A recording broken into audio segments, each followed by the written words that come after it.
If you collect the Guaranteed Income Supplement, the check landing July 29th may be smaller than June's, and Service Canada won't call to warn you. The single maximum just rose to $11.23.17 a month, but that's a ceiling, not a promise. 6 things decide whether you keep it. And number 6, most seniors get completely backwards.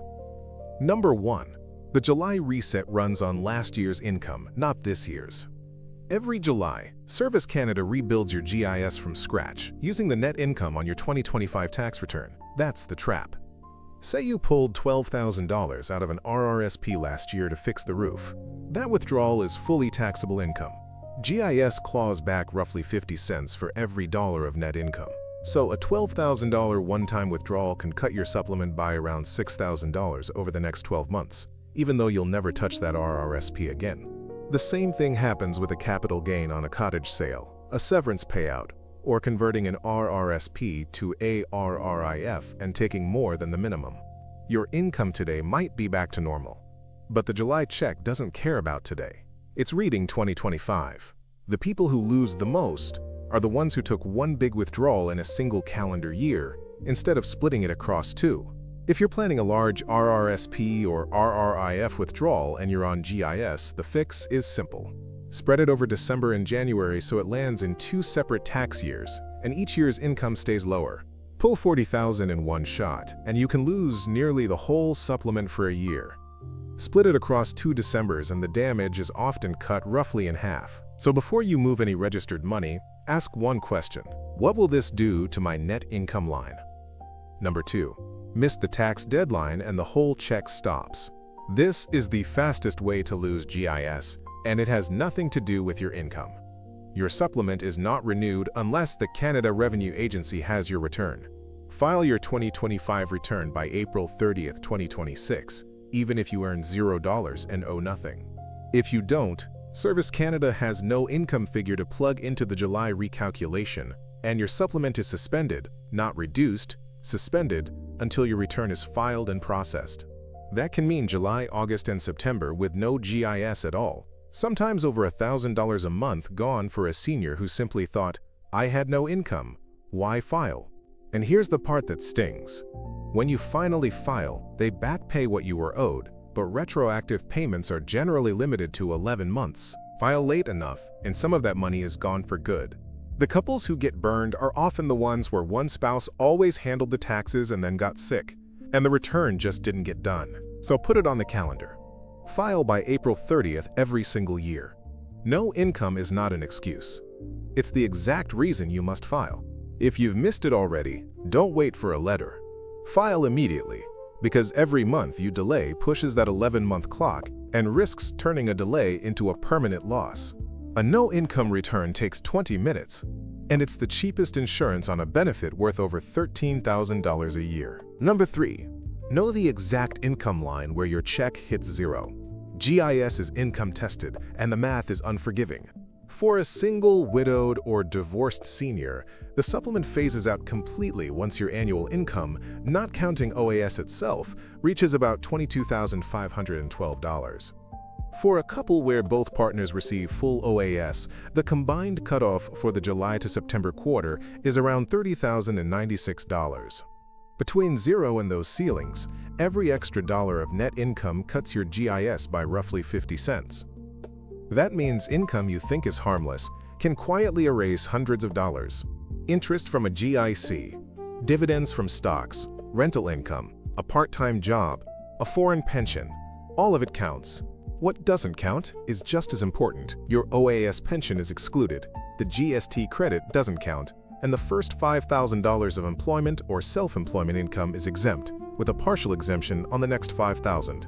So a senior working a few shifts can shelter part of that paycheck and keep more GIS than expected. The mistake I see over and over is a retiree cashing one big GIC in a single year, watching the interest push them over the line, and losing a supplement worth far more than the interest earned. Before you trigger any income, run the arithmetic against these two numbers. $22,500 single, $30,096 as a couple.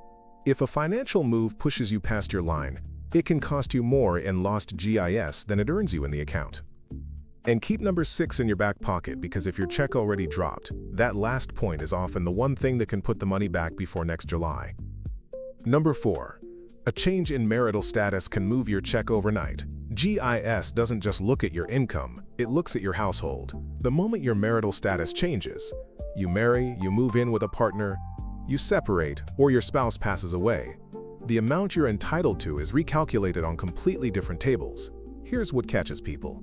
2 single seniors each get the single maximum, up to about $11,2317 each. The day they become a couple, they're assessed on the couples table, where the maximum for each partner drops to roughly $676 a month. That's not a penalty. It's how the program is built. But nobody warns you, and the drop can be several $100s each. On the other side, when a spouse dies, the survivor moves to the single rate, which is usually higher per person, but only if Service Canada is told. If you don't report the death, they keep paying on the old couple's basis and later demand the overpayment back. You must report any change in marital status to Service Canada in writing, and quickly. These changes are not pulled automatically from your tax return the way income is. The seniors who get hurt are the ones who assume the government already knows. They don't, not until you tell them. And if you've recently lost a spouse, also ask about the allowance for the survivor, a separate benefit for low-income widows and widowers aged 60 to 64 that many never claim because no one mentions it exists. Number 5. The July letter is not junk mail, and you have to read it. Sometime in July, Service Canada mails every GIS recipient a status letter that spells out your new monthly amount for the year ahead, or tells you that you no longer qualify. Most seniors give it a glance and file it away. That's a mistake, because that letter is your one clear window into whether the recalculation got your income right. Errors happen. A duplicated pension, an RRSP withdrawal counted twice, a spouse's income entered wrong, and the only way you catch it is by reading the number and comparing it to what you expected. If the amount looks wrong, you have the right to ask for a reconsideration, and you generally have 90 days from the date on that letter to do it. Way too long, and you lose the easy path to fixing it. So when the July envelope arrives, open it the same day. Check 3 things: the monthly GIS amount, the income figure they used, and whether your marital status is listed correctly. If any of those looks off, call Service Canada at 1-800-277-9914 or write to them and keep a dated copy of everything you send. And if you've moved or changed your bank account, confirm they have the current details, because a payment that can't be deposited is a payment delayed. That letter is the single most useful piece of paper you'll get all year about your money. Treat it that way. Number 6, and this is the one most seniors get completely backwards. A July check that dropped is not locked in for the year. Almost everyone believes the July recalculation is final until next July. It isn't. Service Canada has a provision most people never hear about. If your income has gone down this year because you or your spouse stopped working or lost a pension, you can ask them to recalculate your GIS using your estimated current year income instead of last year's tax return. This is exactly the fix for the RRSP spike trap from number 1. Say your 2025 income was high because you were still working or took a big withdrawal and your July check got slashed, but this year you fully retired and your income has fallen off a cliff. You do not have to suffer the low check for 12 months. You file a statement of estimated income, showing that your employment or pension income has stopped or dropped, and they can restore your GIS based on what you'll actually earn now. Money you thought was gone until next summer can come back within a couple of months. The catch is that this only applies to a drop in employment or pension income, not to investment losses, and you have to ask because Service Canada will not do it on their own. They'll happily keep paying the lower amount indefinitely. So if your check fell after July and the reason was a one-time income bump that's now behind you, call them and ask about having your GIS recalculated on estimated income. This is the single most valuable thing in this video, and it's the one nobody tells you. So here's your one action step this week. Pull out your latest Service Canada GIS letter and check the income figure they used against your real situation right now. If it's built on a one-time spike that's already behind you, call 1-800-277-9914 and ask about recalculating on estimated income.